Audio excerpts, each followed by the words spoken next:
There we are. Hi, welcome to Critical Q&A for this week. Let's switch over to where we can see the chat on the screen here. There we go.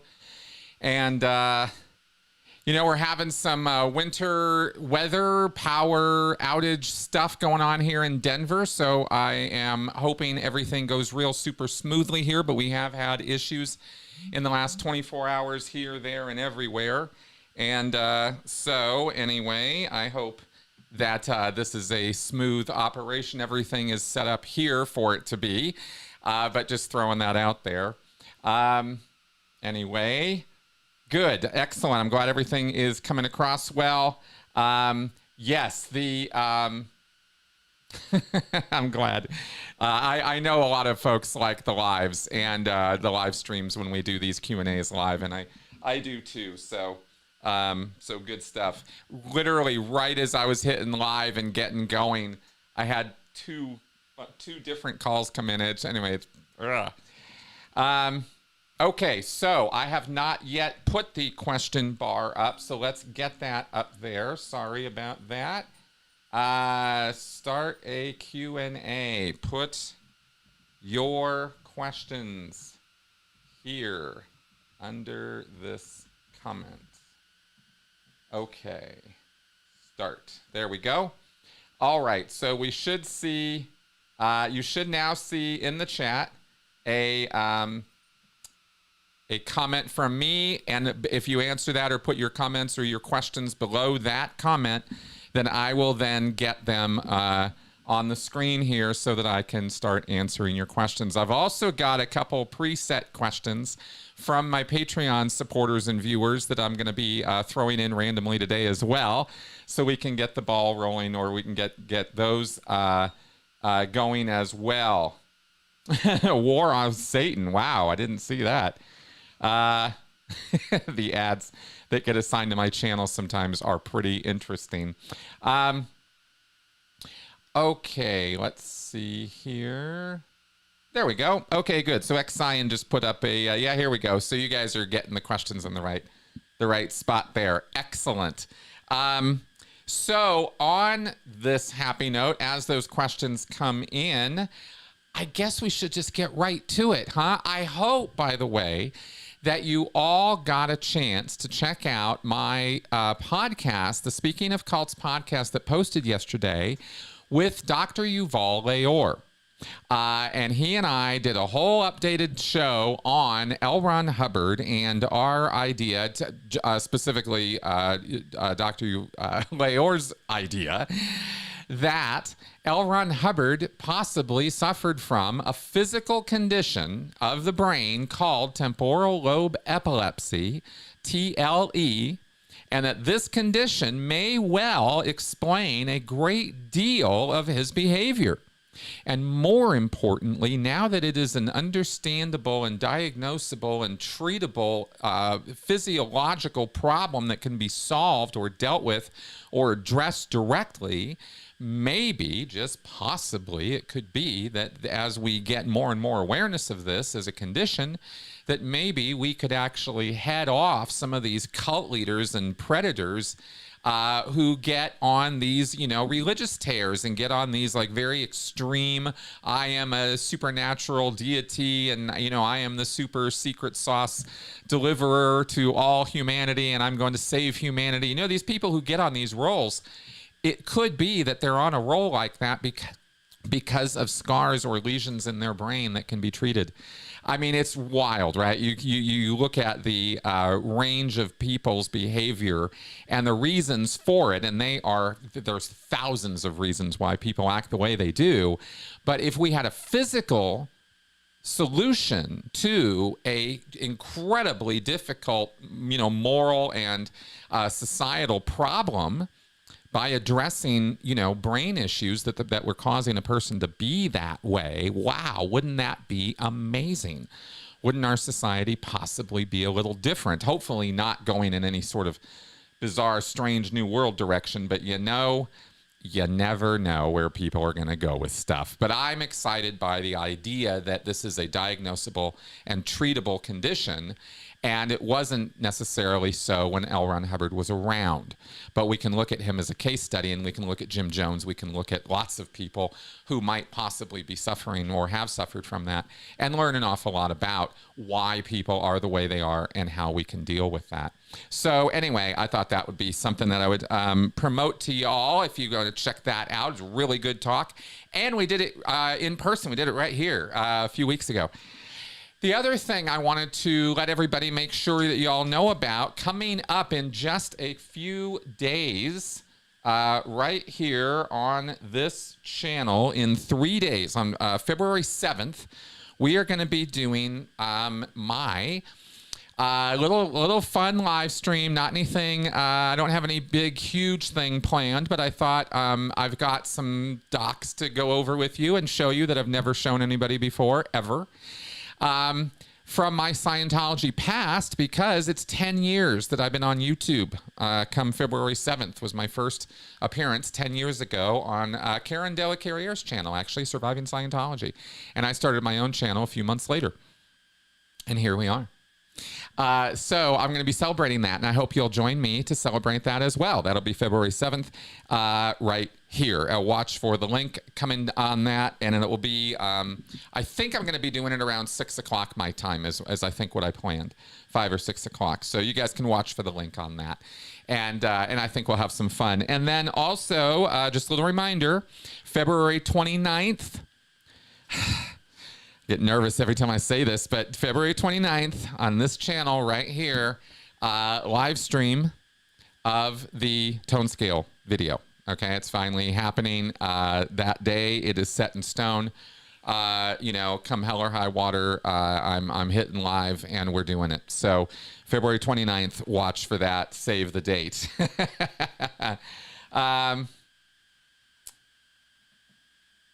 And yes, actually, okay, let's go ahead and get to these questions because I've got answers to some of them. Some of them already. But let me start with, let's go ahead and flip over to, yes, this is one of the preset questions I wanted to start with here. And yeah, you can kind of see me in the little corner there. On the lighter side of things, this is a question from Stefan. I don't know if it's Stefan or Stefan. I'm never sure how to pronounce. On the lighter side of things, I have a fun question for you. If someone gave you 3 envelopes with $30,000 in each one, how would you disperse it? Selfishly. Okay, let's go back to yes. How would I? Okay, actually, I'll just keep up here. I would pay my bills. I'd pay off my debts, which that amount of money would allow me to do. So I'd finally be free and clear of things. I mean, I'm still still paying for that trip I made years ago to visit my son in Australia. I mean, that's how far back my stupid bills go. So I'd deal with that. And then I would probably actually use most of the rest of it. I think I would probably take a cruise or vacation just because I've never, ever done anything like that with Mel. And that would be a cheap, actually relatively cheap thing to do.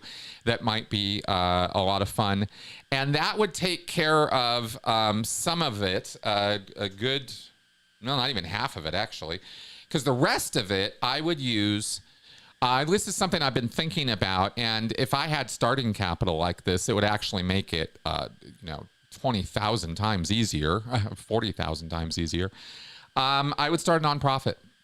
I would start my own thing. I've got a company that I use to do this work and all that for tax purposes and stuff, but I would maybe look at turning that into a nonprofit or starting something from scratch that could educate, inform, and assist, via social media or direct in-person, intervention or help for people suffering or recovering from coercive control or coercive environments. I'd be very interested in setting something up to do that. And it wouldn't necessarily, I'm not talking necessarily about a brick and mortar recovery or therapy facility. I wouldn't have enough money there to do that anyway. But some kind of programming and work that could be put out there for people that they could access for little or no money. I think they'd have to, put something in for it, but it would be the kind of thing that might help people from recovering from those kind of situations with the cults, gangs, violent extremist groups, domestic situations, overcoming that. There's a lot of the same psychology going on there. And I think that, if I could set something up or work with other people to set something up, that'd be awesome. That'd be amazing. So that's actually anyway, that's what I think would be fun. All right, let's go back to our chat here. Okay. Cool. Let's go to the questions and start throwing some up on the screen. All right. Anthony starts us off today with, there's a small group of people in Greece who still legit believe in the Greek gods. Will polytheism ever make a comeback? I don't know that polytheism ever went away, in various parts of the world. But as far as maybe a mainstream comeback, I think you're sort of saying, right? Do we hear about it? Do people start, televising events? Do we start hearing about, a pantheon of gods that we should be worshiping rather than just the Christian God or Muslim God or Abrahamic God, right?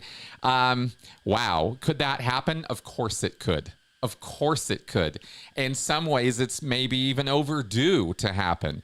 It has been thousands of years. We've been pretty hyper-focused on a single deity, and yet for many, many, many thousands of years prior to that, it was not like that at all.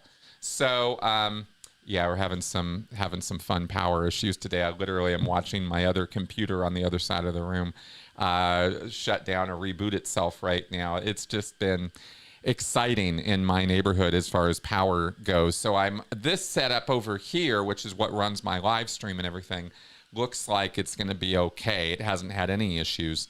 So hopefully we're going to be okay.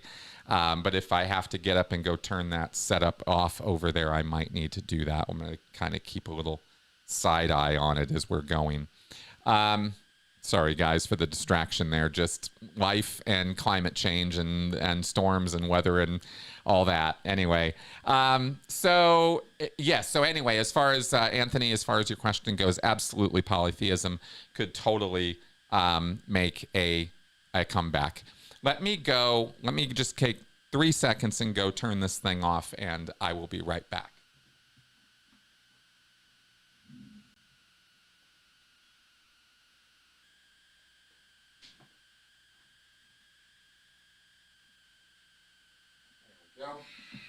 And I'm back. Thank you. All right, let's carry on with your questions. Sorry about the distraction, guys. Really am.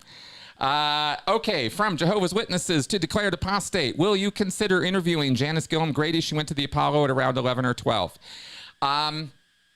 Yes, I would. I've reached out in that direction. Haven't heard anything back. I think maybe it's, collateral damage from whatever, all the drama and everything. But, probably at this point, probably not going to happen. I will recommend her books, Commodore's Messenger. They're good books, and they definitely give you a view and history and a historical account, a bird's eye, not bird's eye, but deck eye view of Scientology and growing up in the Sea Org under L. Ron Hubbard as a Commodore's Messenger. There's very few people who have that perspective, and Janis is one of those few. So, valuable stuff. Check it out. Okay, let's see what else we've got here.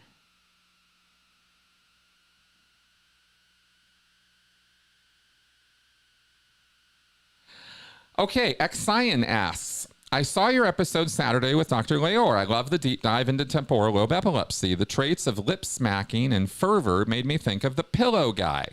Do you think he could have TLE? Only based on those two things, I would say it's a possibility amongst a laundry list of things that might plague that particular individual, the pillow guy. He's definitely fervent beyond normalcy when it comes to his dedication and loyalty to, the Red Hat MAGA cause, and it's really a standout that he is, the way that he is, that he's spent wasted really so much money and time and his career and his whole professional livelihood to it. So, yes, there's extremism there. Could TLE or some similar, condition be a thing with him? Of course it could. Absolutely. It's something to look at when you're looking at fervor, especially religious or supernatural fervor, as we were going over and the other stuff. You know what? I haven't really looked deeply into the pillow guy. I wonder about hypergraphia as a thing. Does he certainly? I don't know.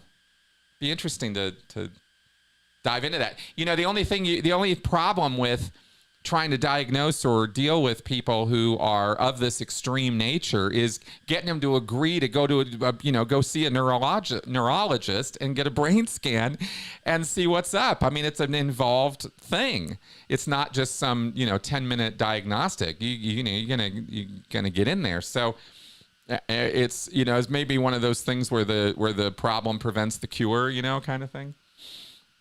Okay. All right. OBG Foster. Do you think OSA has people infiltrating the SPTV comments or even moderating? I don't think I am 100% positive that is happening. Now, some would argue it's not even necessary. It doesn't even need to be that OSA is patrolling the comment lanes and running around, dropping little bombs and vitriol and hate and riling people up and all that, doing what OSA does. But yes, of course they are. Of course they are. It's kind of like, is the sun up today? Is there a moon? I mean, yes, that's absolutely the case. Now, there's an interesting thing that happens. There's this reaction and counter reaction that occurs when you bring up OSA, and I think it's worth talking about. Because there's this resistance to this idea. There's this, okay, everybody's OSA, is that it? And it's like, thank you for your straw man, right? That's not, the argument is not everybody's OSA and everybody has OSA perched on their shoulder. That's not necessary. Agent provocateurs don't need to flood an area to do their job. There only has to be one or two of them. And they just have to go around, right? Feeding out, giving out their little poison pills here, there, here, there. And they go over here and they talk crap and they talk shit about this guy. And they come over here and they talk shit about this woman. And they come over here and they stir the pot. And they come over here and they praise and compliment this creator. And they come over here and they, give some vanilla praise to this one. And then they come over here and they're using 3 or 4 or 10 different sock accounts to do this. Tori has described this in detail from her own personal experience with it, and there is no reason to believe that Scientology has changed its operation at all. And why would they? It's really effective. It's Sun Tzu. I mean, this is old style psyop warfare. This has been around forever. This isn't some unique thing to Scientology. Even the whole concept of fair game is just a label for very organic behavior that all groups engage in. But again, it's a matter of how dialed up is it. And with cults and fair gaming, it gets dialed up pretty high. You want to destroy and ruin them utterly and that sort of thing. As far as your targets go, you got to stay on them. You got to ruin them. It's not just a matter of getting, lobbing some insults in their direction or making them feel a little bad. It's no, we're going to destroy this person. And when you see that kind of behavior being riled up in any group or activity, you know this is there is danger, red alert, right? Rock, rock, rock. Because this is an indication that this group is now going to start tearing itself apart. And that's, kind of what's going on. So is OSA in here helping all of that along? Of course they are. And none of us can know with any degree of certainty how many and how often and who and all of that. It really does set up a little bit of a thing, that movie, The Thing. Who is it? Who is it? Is that paranoia thing. And nobody wants that. I don't want that. Nobody else wants that. We don't want everybody pointing fingers at everybody else. Oh, OSA, OSA, OSA. That's not the point. That's never been the point. And I think some people think that's the point, and it's not. If the message that you're receiving is that OSA exists and it's, everybody's OSA then. No, the point is, if we're tearing each other's throats out and everybody is trying to, destroy everybody in this drama fest, then maybe, possibly, maybe we could all take a step back, review who and what has said who and what to who, right? And kind of go, wait a minute, right? Is this really what this person is, or is this just what some asshole is telling me this person, And it's not that there aren't assholes, and it's not that there aren't people who don't do bad stuff. Of course there are. And people have free will and agency and can go off and do whatever the hell they want, however awful it is. They can do that on their own. They don't have to be OSA influenced to do that. But you can't discount the possibility that OSA is behind some of this nonsense. And that helps explain, again, it just helps explain some of the behavior. And especially in ex-cult communities where the cults have a very deep vested interest in sowing division into the ex-cult communities because it makes them less effective. And it makes them less able to fight the cult because they're fighting each other. This is counter tactics 101, right? Anyway, so there's my commentary, my soapboxing on that. Okay. From Jehovah's Witnesses to declared apostate. Great question. Should it be a crime for JW parents not allowing their child to receive a blood transfusion resulting in the child's death? Yes, of course it should be. I consider it a form of murder. In fact, it's premeditated, it's known, it's understood, and the parents do it anyway because their faith, which is an idea they have in their head and nothing more than that, takes precedence over the scientific fact that their child's going to die without a blood transfusion, and they don't care. And that is murderous. That's murderous intent, and I believe those parents were never, ever fit to be parents in the first place. They shouldn't have children if they think that. Sorry, but that's my take on it, right? If you think your faith is more important than the human being in front of you and their adequate, competent medical care and treatment, you're a monster. You've allowed your faith to turn you into a monster, right? Where human life doesn't mean anything to you because some dream fantasy ideal of some God who's going to, care for this spirit, for eternity in heaven or something. That dream fantasy is more real than the child in front of you. You're sick. There's something seriously wrong with you. And of course, extreme belief, the extremist of beliefs, it shuts down all ability to critically think on that topic that the person is extreme about. So, of course, they're not competent and able to make educated and informed decisions about their child's care, right? Because they're blinded by their faith. And that's dangerous, murderously so. So yeah, I feel obviously very strongly about this, and it rubs right up against the freedom of belief and freedom of religion in our country. But it doesn't matter because I don't care how much freedom of belief and ideas and thought you have if you're killing your kid as a result of that. That's insanity. That's not rational thought. That's not faith or something you have a right to. You don't have a right to that. So, So however complicated the execution of all of that is in the real world, yes, it should be a crime. Absolutely. All right, let's carry on here. XIN, did you ever use a mimeograph machine to print HCOBs and PLs, for example, during your adventures in Scientology? Do the orgs still use them, or do they order them from Bridge or? Okay, great question. Now, what this means is, what he's asking about here is, actually, I'm just assuming XIN is a guy. All these years, I've never actually known. Anyway, when L. Ron Hubbard would write bulletins and policy letters, issues, official dogma for the Church of Scientology, whether it was how to run the organizations or how to deliver the Scientology technology, the methods of it, he would write these down and have them typed up, or he would type them up and have them issued, copied off, and distributed around, mailed out to all of the different churches all over the world. This is how Hubbard's words got around to all the churches back in the day. It was mimeographed. It was like copied. It was like a Xerox copy. And it wasn't a copy machine. It was a mimeograph machine, slightly different thing. You could use different colored inks, but it was basically the same kind of way to duplicate something, you know, many, many times.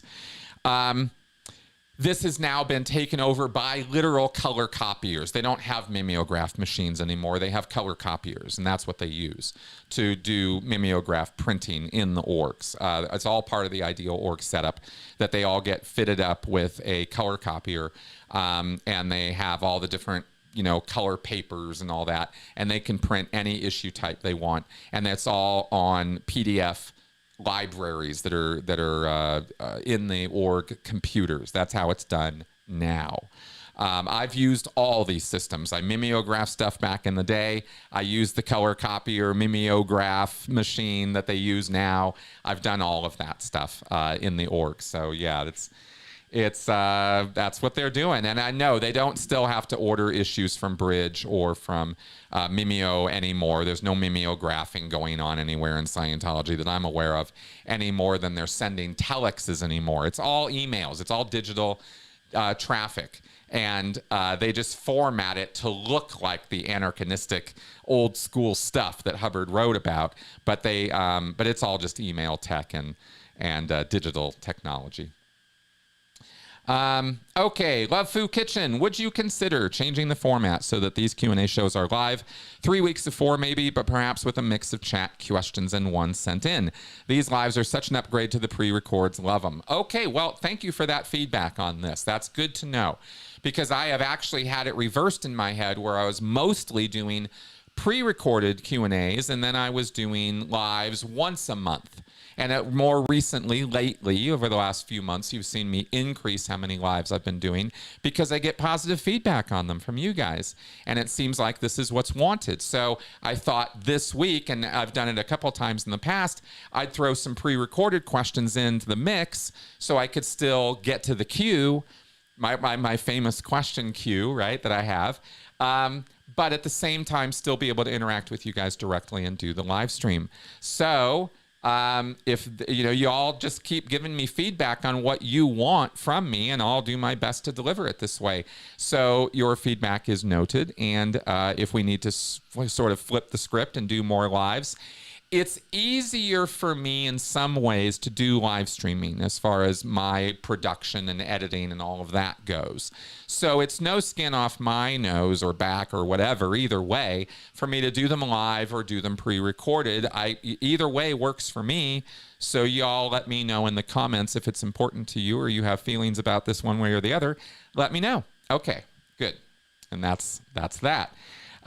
Great question. So, Young Matador. All right, what do we have here? Okay, Chris, 10 years on from your first foray into YouTube. What have been your personal highs and lows? Okay, great question. Got to think about that one for a second. Personal highs and lows.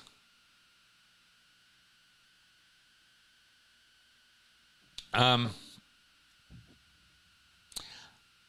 given Coke so much free advertising over the years. They should totally be sponsoring my show. One of the personal highs for me years and years ago, probably my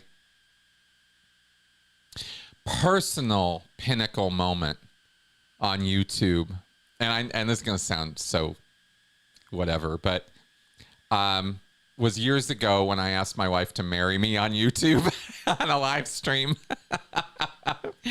That was actually a real big high for me. That was a lot of fun.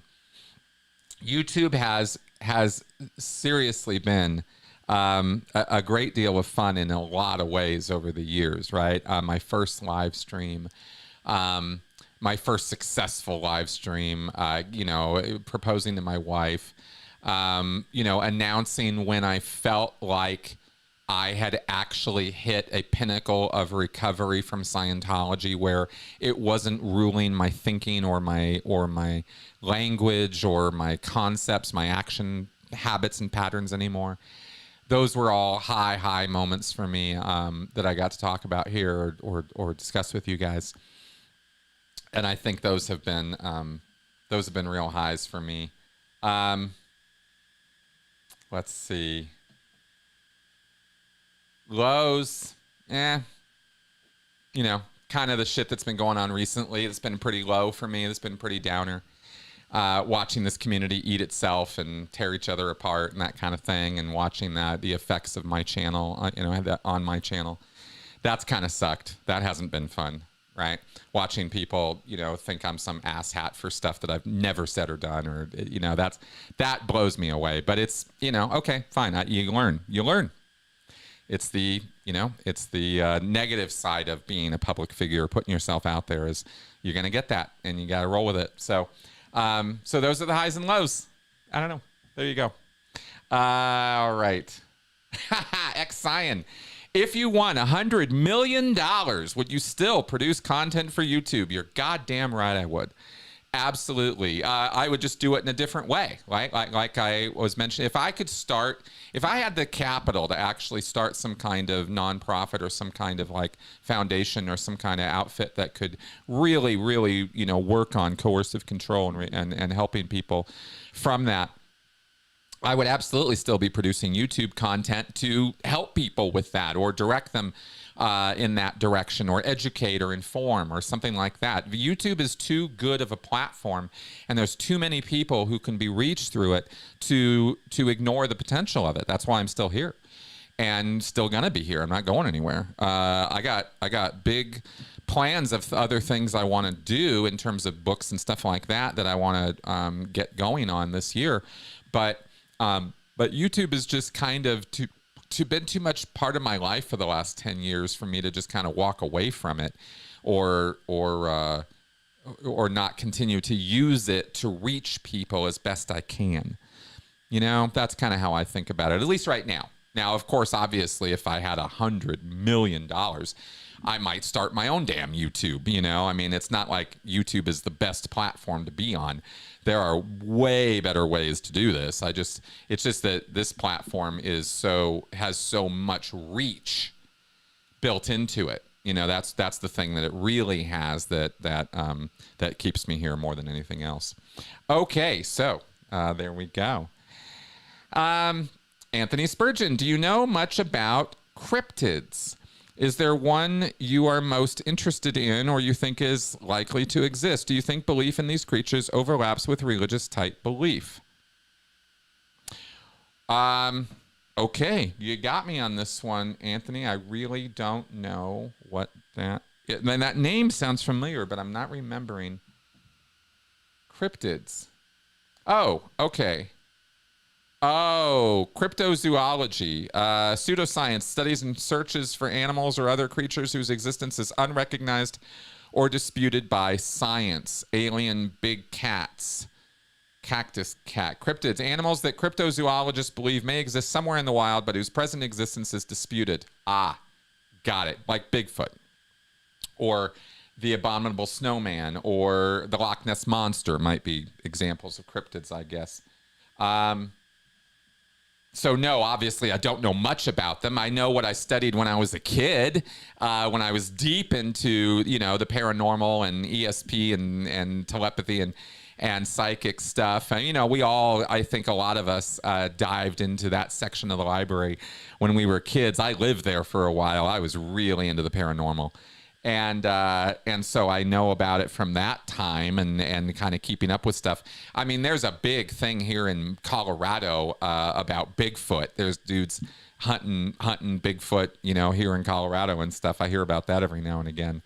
But I was very interested for the longest time. I thought there was a reality to the Loch Ness Monster. I thought it was very, very possible that there could be some, old species of lizard creature or something living there that just got, evolutionarily sort of stuck there or something. I thought that was a legit idea many, many years ago. I've since sort of drowned my thoughts and hopes about that in the reality of, look, they've sonar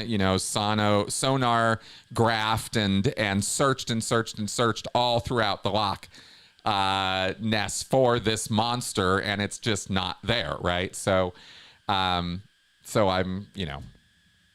kind of don't really believe in that kind of stuff now. But do I think belief in these creatures overlaps with religious type belief? Absolutely. Of course it does. In terms of motivations or reasoning, again, it comes all back down to emotional needs, people's data set, right? What information do they have to think with in their life, right? What are they educated with? What is their group telling them? And what do they want to believe? What do they need to believe? What is it that drives their thinking and view of the world? That's what's going to determine whether they're going to believe in stuff like this. And it's very akin to other kinds of belief, whether it's supernatural belief, religious belief, paranormal belief. Any of that kind of stuff is all fed by our needs. And when it's harmless, I really couldn't care less. It's all in good fun. Okay. Young Matador, do you know the latest with the NXIVM cult? Is it even still going? It's still going to the degree that there are believers. I believe I think one of the sisters, one of those rich Brahmin sisters or something, is still kind of on board. I think there's a few people who are still vaguely loyal to Keith Raniere in some fashion or another, but it's pretty dead. I mean, there's still the belief set, and there's still people who practice NXIVM practices, but I believe the majority of that group has been disbanded. Certainly as a corporate entity, it's no longer in existence, but that doesn't prevent anybody from taking all of it and, starting their own thing, because, unless Keith's going to sue them from jail for copyright infringement or something. Anyway, NXIVM's kind of a pretty toxic image at this point, so you'd want to take it and turn it into something else, just like Keith did when he was ripping off Scientology and other groups to create NXIVM in the first place, right? It's really just something that people will pillage now, I think, more so than keep it going as NXIVM. I think it's a pretty small outfit at this point, but it is still going. There's something going there.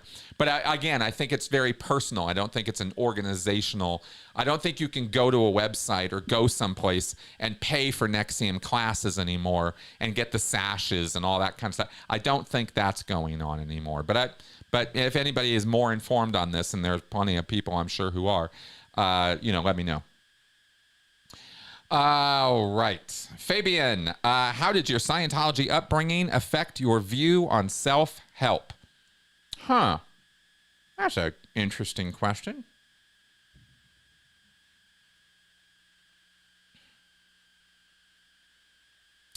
See, when I grew up, as I was growing up as a kid, there was astral projection and spirituality and a lot of stuff going on in the 70s and 80s. This sort of going out of your body, these extra, paranormal experiences that people were having, astral projection, this idea of projecting out of your body, but there was this sort of anchor coming out the back of your spiritual self connected to your body, this kind of thing. I remember learning about these things when I was a kid, reading books or seeing stuff. My mom even had books, about some of this stuff, because it was sort of akin or sort of bordering on Scientology principles. And I remember thinking when I saw that stuff, how fascinating it was. Like, wow, is this real? Could this be real? And I related it to movies I saw, like Poltergeist, where the book version of Poltergeist, the what do they call it? The novelization of the story, right? Had a lot of stuff about, you know, other dimensions and creatures in them and stuff. And I'm relating all of this to self-help because this was all around an industry of, by doing astral projection and by doing exteriorization processes, or by, you know, finding out your inner self, you were learning about who you really are and your true state. That was all the flow of the books and the stuff that my mom or other TV shows I saw, stuff like that. Anyway, I guess I'm sort of saying this was what I kind of grew up with, thinking about self-help. If you said to me self-help, this was the stuff that came to mind. And I always thought of it as interesting, but ultimately foolish and misguided, because Hubbard had it all figured out. So I was told. And so why would you need to go off and do any of this other stuff when Scientology has it all figured out already? And even as a child, I thought those things, because that's what I was told. So it was always sort of this heavy bias leaning into Scientology as the thing that actually solved it, even though I knew that I didn't yet understand all of Scientology, or even a part of it, really. I only had a few concepts, a few ideas of it. The reactive mind, engrams, touch assists, study technology, the misunderstood word, stuff like that. Those were the parts that were really laid into me as a kid, and the morality, the moral foundations of Scientology, overts, withholds, don't, you know, confess your sins, all that kind of stuff. That was really laid into me as a kid. So I thought that system of Scientology, even if I didn't fully understand it yet, had all the answers that I was ever going to need or want, and eventually I would find them all out. So any other self-help group or any other self-help activity was always looked at me as I always looked at it as a little bit of a, they're trying, but, you know, it's not, they don't have all the real answers. All the real answers we have, right? So even as a kid, I kind of thought that way. Interesting. Yeah, that's what I remember, at least. Okay, there you go. Oh, yes, thank you. Mitzi Francis, great question. Even after listening to your excellent videos on auditing, I'm still confused about why it's referred to as similar to counseling, quote unquote. I work in the behavioral health field and don't see similarities. Thanks. You're absolutely right. It's not the same thing. It's not even really similar. But I and many other ex-members of Scientology use the word counseling because that's what we're told it is when we're in Scientology. And it's the only comparison or analogy we can make to try to communicate what it is or what it's trying to do. We thought as Scientologists that it was pastoral counseling. That's how it's described in Scientology.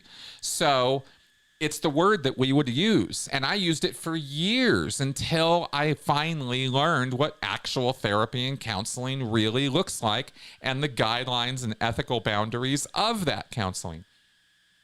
Auditing doesn't have any of those boundaries or guidelines. So it's not the same thing at all. And what you're doing in a counseling session versus an auditing session in Scientology, polar opposite. Scientology auditing is much more akin to a police interrogation than it is to mental health therapy. But a lot of us, I especially, did not really get the difference any more than I understood the difference when I first got out of Scientology between a Catholic confessional and a Scientology confessional. Way different things, very different. Method is different, purpose is different, how it's conducted is different, right? Everything is different. But we use the same word, confessional. Shouldn't, we really shouldn't. But we only have those words because otherwise you'd probably have to call auditing a torture session or something. I mean, what do you call it? And that's what we struggle with as ex-members trying to communicate about this stuff, actually. It is difficult. The struggle is real. But your point is perfect, Mitzi. You're spot on. It should not be called counseling. Auditing is not that.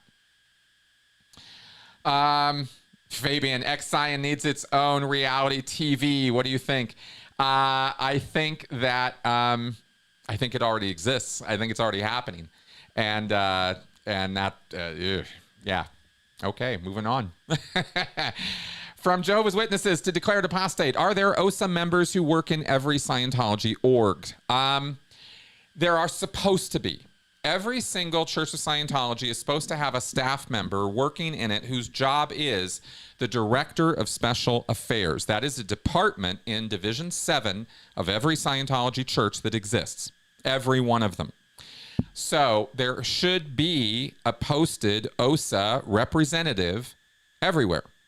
But personnel demands and scarcities mean that there are not DSAs or directors of special affairs in every Scientology church. So they will double and triple up, where they will have certain, they'll have somebody maybe posted, let's say there's a, let's just say hypothetically, you had a director of special affairs posted at the Kansas City Church of Scientology. So ostensibly that person's zone of responsibility would be Kansas City or the state of Kansas or Missouri, right? But let's say St. Louis Church of Scientology doesn't have a DSA. And let's say that the Twin Cities, Minnesota Church doesn't have a DSA. So this Kansas City dude might find himself having to deal with OSA stuff with other churches too. They will do that to deal with it because the function has to be covered by somebody, and it can't be other org staff members. The OSA stuff is super siloed. What goes on in OSA stays in OSA. So the other staff usually are utterly clueless what's going on in Department 20, the Department of Special Affairs. Okay, they just don't know. They're kept out. The doors are kept closed and locked. There are safes. There's file cabinets with locks on them. I mean, the OSA takes their security very seriously, and no other staff get to double up where they're doing OSA stuff and they're doing other stuff too. That's very rare. I've never seen it. In fact, I've never seen anybody who was doing the OSA work and also doing, course room supervision or auditing or running the org or regging or something. It's always, that's all they do. Anyway, that's what I've seen organizationally with that. Fabian, how do you see the right to record everybody you want in public? Would make protesting in Europe a lot easier. Okay, how do I feel about it? How do I see it? I'm not sure what the European restrictions are on that, because I've always assumed that if you're in a public place, you're kind of open to being recorded on digital media, no matter, or film. Ever since cameras have been invented, I've sort of figured that's how it was. If there are laws or restrictions against that in Europe, that's interesting. Maybe with official, I know that, documentaries and stuff have to blur out people's faces who haven't given permission to be filmed and stuff. I know there's restrictions like that kind of everywhere, but as far as right to record, I mean, generally speaking, I feel that people have a right to record anywhere they go, unless you're dealing specifically with some private institution or organization that forbids you from doing that on their grounds or property. And certainly military installations and whatnot, where there's literal state secrets or national security issues, would forbid you from doing that. And it makes sense. There's always lines in the sand, right? There's always places or situations or contexts where it's not okay. You just can't do it here for X, Y, or Z reason. And that makes sense. But generally speaking, I would support the idea that you could record people in public doing public level things, just not following them into their house and, crap like that. I don't think it's right that you would stand outside somebody's house and film inside their windows and force them to live a life of solitude and avoiding your harassment and stalking. I don't think that's okay. I don't think that's okay, period, no matter who it is. But, Ask me when I'm mad, maybe I'll give you a different answer, right? So, no, I do think people should be able to record, in public spaces, however they want. I do think, generally speaking, that should be a right. But of course, it's complicated and there's different contexts. So it's other than saying that in a general sense, it's kind of like, okay, but, right? And there's a lot of buts. All right. Will you ever come to a point where you rarely, if ever, talk about Scientology? I hope not. I don't know. It keeps coming up. It's very useful as a case study. It's very useful for examples. It's something I'm more familiar with in my life than anything else as a subject matter. So odds are I'm going to keep talking about it or using it in one sense or another. But I want to be clear about something, which is this is my 10 years. And after I'm done with this tone scale and metering video this year, I'm moving on from Scientology. I mean, I'm not going to keep producing content solely about Scientology. You're not going to see me do breakdowns on any of the books or any of the beliefs or anything anymore as dedicated content. But that doesn't mean I'm not going to appear on other people's channels or collaborate or use Scientology as a useful case study if it comes up, like with the TLE thing. That was a perfect example of the kind of thing you might see me continue to do in the future, because it's useful to use L. Ron Hubbard as a case study for a much bigger problem that a lot of cult leaders, I think, suffer from, right? So you might see me talk about it that way for sure. But you're not going to see me making videos about what's wrong with the ARC triangle anymore. You know, that kind of thing. It's maybe that's a little loose in my, maybe it's a little loose in my head still too. I want to give myself the freedom and right to, make whatever the hell content I want. But I'm definitely kind of past talking about Scientology all the damn time, right? There's so much more in this field and around these concepts to talk about. And there's a lot of interesting deep dives to do in the cult world on other cults. And that's really kind of where my curiosity lies these days, is I want to move on from this, because after you've said everything there is to say multiple times, for me, I'm now curious about, well, what do I not know about the JWs or the Mormons or the this or the that? What can I get into? What kind of, trouble can I stir up in those areas, or bring more to the table, bringing those things in? So it's not just always so hyper-focused on Scientology stuff. You've seen me doing this stuff for years already. It's not like I've never touched any of this other stuff. I've been all over it. But I would really like, for example, to get back a way to put back into play a 3 apostates model, right? Where I'm not going to get Lloyd Evans again, but maybe I could work with some other people from some other groups, and we could do a, round robin compare and contrast series, stuff like that. I'd be happy to do that kind of thing. So don't worry, you'll still hear about Scientology stuff on my channel for probably forever. All right. Great question, though. Thanks for asking. Fluffy Wickets, what has the impact of the recent drama been on you, other long-term ex-Scientologist activists, and the perception of Scientologists ready to leave and looking for help?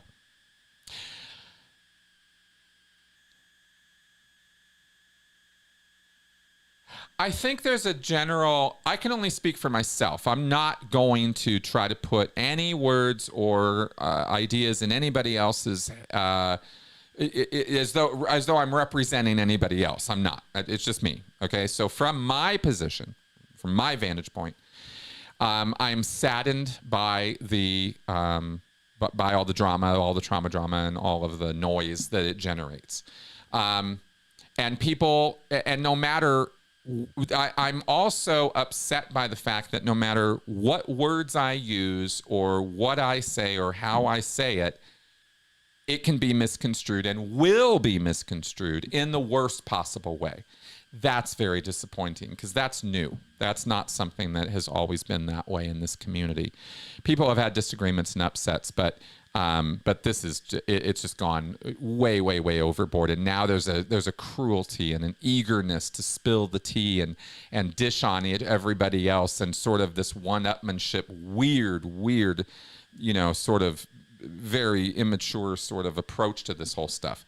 That's very upsetting. It's very disappointing. It's very distracting, and it's and even disconcerting. There's a lot of words for how that makes me feel. Which is, and again, that's why I'm just kind of, nope, drama-free zone. I'm not part of any of that, right? I can't be. It's just not my thing. So there's a separation and a kind of to it, that's just kind of sad. And as far as the perception of Scientologists ready to leave and looking for help, it's a problem because it's so noisy and so finger pointy and so opinionated now that new people, former members trying to come into this and sort out who should they listen to and who's got what, nobody can tell anymore, right? And there's a devaluation of recovery, of all the concepts connected with recovery, of understanding trauma, of understanding cult dynamics, of understanding attachment and disorganized attachment, and how relationships work, and codependency, and much less propaganda, manipulation, and coercive control, right? These concepts and these ideas are important, and they're important to understand, but there's so much confusion being generated by all the personality drama that it drowns out any of this educational material. The education is devalued. It is derided and ridiculed. I have been ridiculed and derided for this, as though I'm on, I'm trying to use my education as though I'm making less of people or something, when all I'm really trying to do is share it as fast as I get it. Literally while I'm doing my program, I'm trying to share this information, right? And it's just kind of devalued. It's just, that's not important. Who cares? That's very sad. That's a little disappointing, but it's confusing. It makes it confusing for new people coming into the space. So I hope that, things chill out eventually. Okay.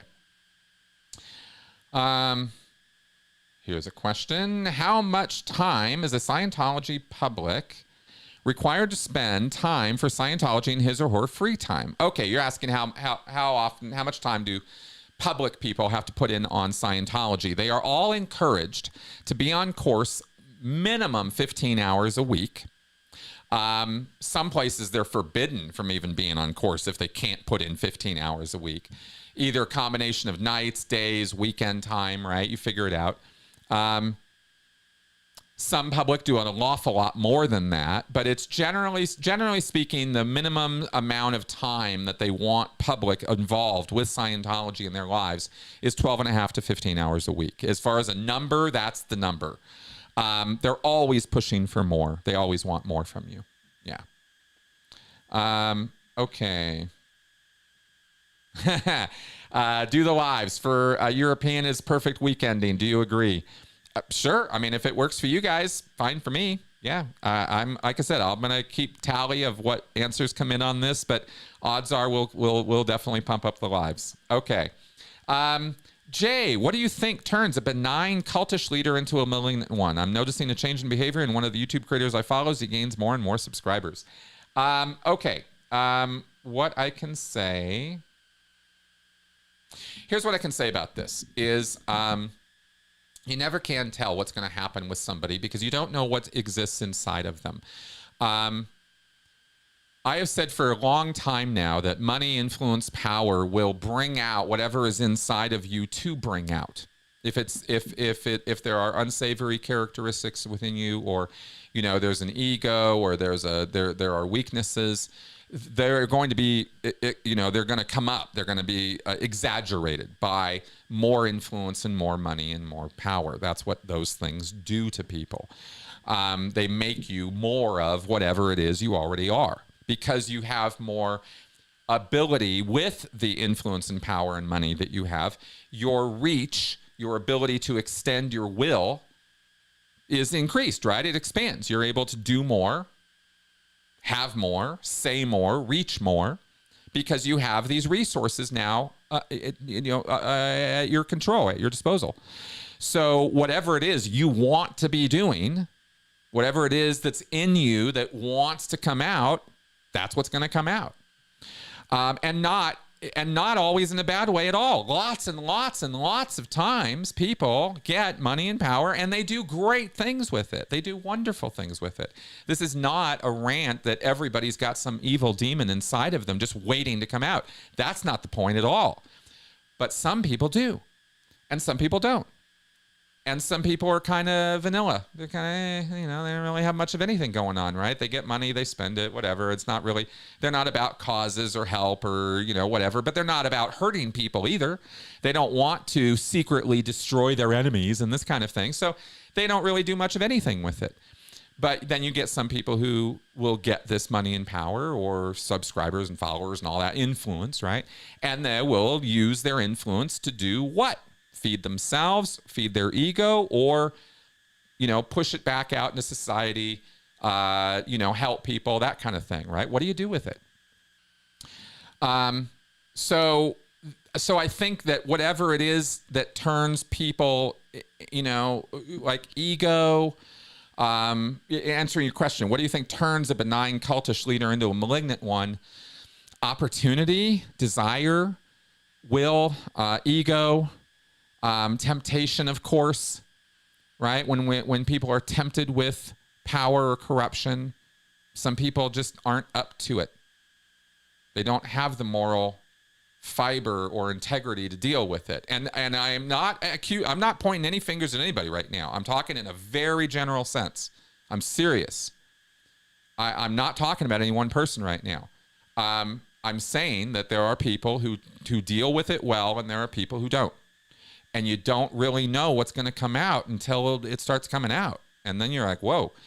And it's not even like it has to be that way or has to always be that way. Individuals who lose their minds or go off the rails or take their influence and go off a cliff, they can come back from that. And they can do something better with their lives as a result. And I'll give you a great example of this is Robert Downey Jr. There's an example of somebody who took countless opportunities and potential. I mean, he had all this potential, right, as this young actor, and he just, young actors, young kids growing up in the industry, right, in the celebrity industry. What do we see? We see them lose their damn minds, right? But then sometimes they come back. Sometimes they get rehabilitated. Sometimes they get therapy. Sometimes they get help, and they go, oh my God, and they come back from that. And I think he's an example of that. Right, as somebody I could point to as a positive example of somebody who goes off the edge and then comes back. Anyway, hope all that makes sense. I'm not even seeing any of the comments and stuff right now, but okay. Purple. If you could interview any living person, oh my God, it's already been an hour. You guys. All right, I don't think we're going to get to all the questions, but I'm going to try to do a few more. I don't know. I'm having fun. What do you guys think? Are we? Seems good. Okay. Let's carry on. If you could interview any living person on your channel, who would you pick? I wish you'd said any person ever, because I would have said Carl Sagan, but he's passed. So as far as anybody I could interview on my channel, oh my God, anybody.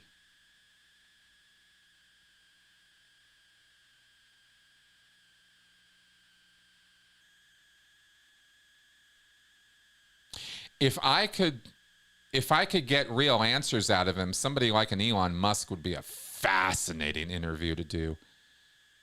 Oh, that'd be interesting.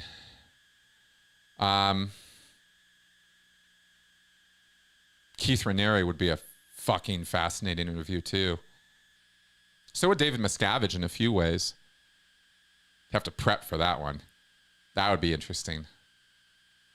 Like some of those kind of guys would be interesting interviews. But there's also there's other people of note that I would very, very, very much like to interview on my channel that are probably a little more realistic than Keith Raniere. I'm thinking like Dr. Bandy Lee. She's a Harvard-trained psychiatrist. She has a theory regarding contagion of hysteria, which I find absolutely fascinating. I really would like to get her on my channel. Anyway, that would be an interesting one to do, Dr. Bandy Lee. Andrew Huberman would be a fucking fascinating conversation to have about neuroscience and cult stuff. That would be an interesting conversation to have, yeah, for sure. Those are some names that come to mind. I guess I'm throwing a lot out, maybe too many, but those are those are what come to mind. Okay. One of my favorite superhero characters, Xenu asks, was Doctor Strange because of the mystic background. What about you? Iron Man, that's my guy. Tony Stark, man, he's my guy.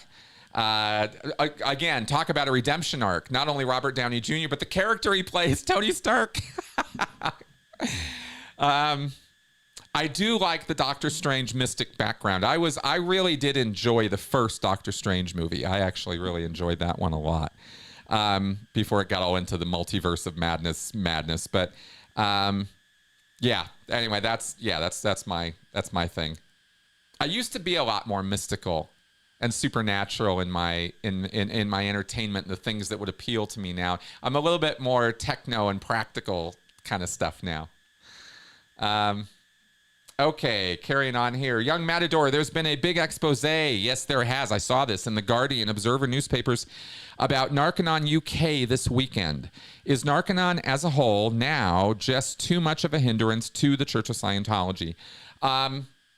It's pretty bad, yeah. The Narconon is a pretty big albatross around Scientology's neck, so to speak, right? It's kind of a monkey on their back because of all the bad, toxic press that it's gotten, because it's a dangerous, even fatal program. Not good stuff, not scientific at all. Very, very, very not scientific.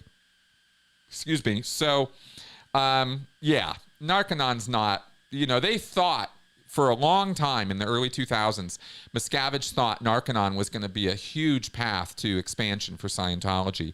And they invested millions and millions of dollars and years of work in trying to upgrade and showcase Narconon facilities. And it just bombed miserably. And there were deaths in Oklahoma and I think a few other places. It's bad. And it deservedly so. So, yeah, definitely a hindrance. Okay, how is Tony Ortega doing with his cancer? As far as I know, Tony is great. Totally recovered, totally fine. Successful surgery. That's what he's told me. So there you go. All right. Let's see what else we've got here.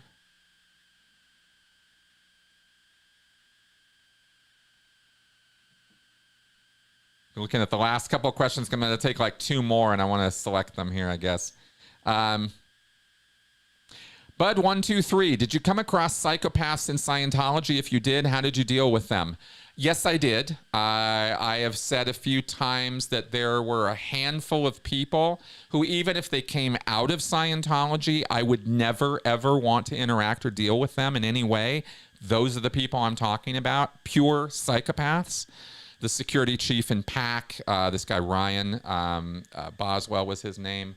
There was Rebecca Fear, the person who headed up the estates division of the PAC Sea Org base when I was there. She was an absolute nutcase, total psycho. She would not just rant. She would scream at you with this look on her face like it would be nothing. If she had a ceremonial dagger in her hand, it would be nothing for her to carve your heart out. That was who she was, right? And then there was this woman from OSA who I've talked about, Pam Bowen, complete psychopath. Yeah, they were bad people. How did I deal with them? By not dealing with them, by staying as far away from them as I possibly could, as often as I could. I didn't want to be anywhere near those people. That you never knew what was going to set them off. You never, ever felt safe or secure around them. It was a lot like being around David Miscavige. You were just on eggshells all the time around them. And even when they were going off on other people, I never felt safe or secure around them. They could turn on you just like that. And vicious, like cruel. There was a viciousness to them. It wasn't a display they were doing. That was who they were, right? Psychos. Ugh.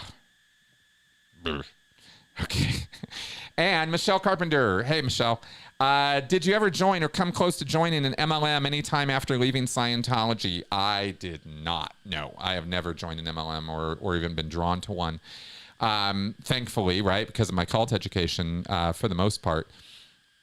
They are lucrative, not lucrative. They are, what's the word? They are tempting. They are right. They're very inviting. They can be MLMs, multi-level. We're talking about multi-level marketing schemes, right? Herbalife, all these scammy product things that you can get rich now. Yeah. Fortunately, I have not ever been tempted in that direction. And I really try, to get the word out so other people won't be too. Okay. And then finally, let's go ahead and wrap up on this one. Joe DeCeppo, thank you for your show with Dr. Yuval Aor. It was fascinating and a little scary to see what can happen with such a relatively minor brain change. Do you have any similar shows planned? Not at this time, but I want to do more on this. I want to find more neuroscientists that I can bring on to talk more about, or neuropsychologists is what I'd really like to find, so that I can find somebody who's kind of multidisciplinary and will understand and talk intelligently about the psychology side as well as the neuroscience side. So I'm kind of on the hunt for somebody like that, but that'll probably be a few months from now that I try to really go on the hunt and search that, because right now I'm still trying to wrap up the Scientology stuff that I was talking about. So yes, you will absolutely see more like that on this channel, no question about it. But I need to find the guests and stuff. You're going to see some really good stuff coming up in the future on more detail on psychological interventions and treatment modalities and stuff like that. Again, I'm not a therapist, but I'm going to bring therapists on to talk about stuff that can be done, because it's not just therapists who can do therapeutic work. Any of us can help any of us, and we should, as much as we can, and not try to take licensed therapy out of context and use that. But there's other things we can do and should be doing. And I want to encourage that kind of thing and teach people more about that. And so that's definitely will be future stuff on this channel. All right. And wow, with all of that, I think we have gotten to our thing here. Lucy just threw a question at Michelle, which I'll definitely take a look at here real fast. Oh, hey, Alex. Let me take a look at that question too. Oh, you guys are keeping me here. Hey, stop it. Michelle's there's this question from Lucy. Are there any MLMs that aren't harmful, that are just straightforward about the structure, etc.? No, there aren't. Not one. They're not multi-level marketing schemes. If they are, they're legit businesses, right? MLMs, one for one. It's like asking if there's a good destructive cult out there. There isn't, right? There's no version of Scientology that's good for you. There's no version of Amway that makes sense, right? They're all scams, all the way to the core. It's literally the business model itself, right? The MLM business model. It's a very specific thing. You can't mistake it for, once you understand it, it's very clear what you're looking at. Anyway, so it's good stuff to know. And then, I missed the other thing there. Anyway, good. Thank you, Alex, for that. To avoid process servers. All right, you guys are awesome. Let's go ahead and wrap up here. I think just want to check one last little thing. There it is. Okay, there we go. I wanted to see this one last thing Alex had posted. Did I miss it? Oh, I see. No problem. Okay, guys, thanks for coming around and watching. Buy my book. Check out my channel. There's a library of resources for you here. This is not just a bunch of, current content that's dead on arrival and no good for you a few days later. The stuff on this channel is good for you forever. It's called evergreen content, right? Dive in, check it out. There's a ton of stuff for you. And of course, if you like the channel and you like what I'm doing and you want to support me, which would be awesome because this is totally fan funded, you can join me on Patreon. You can use PayPal, buy me a coffee, Venmo, whatever. There are links to all of this in the description section of all my videos. And of course, you can contact me for personal consultation. I can go one-on-one with you and I can help, I can listen, I can educate, I can inform, I can do whatever I can do to help. And I love doing that work. It's very helpful to help people. Okay. With all that, let's wrap up. I will see you guys tomorrow on After Scientology, Straight Up and Vertical. We'll post on Monday. And then I will see you on the 7th for the 10th anniversary show. All right. Bye-bye.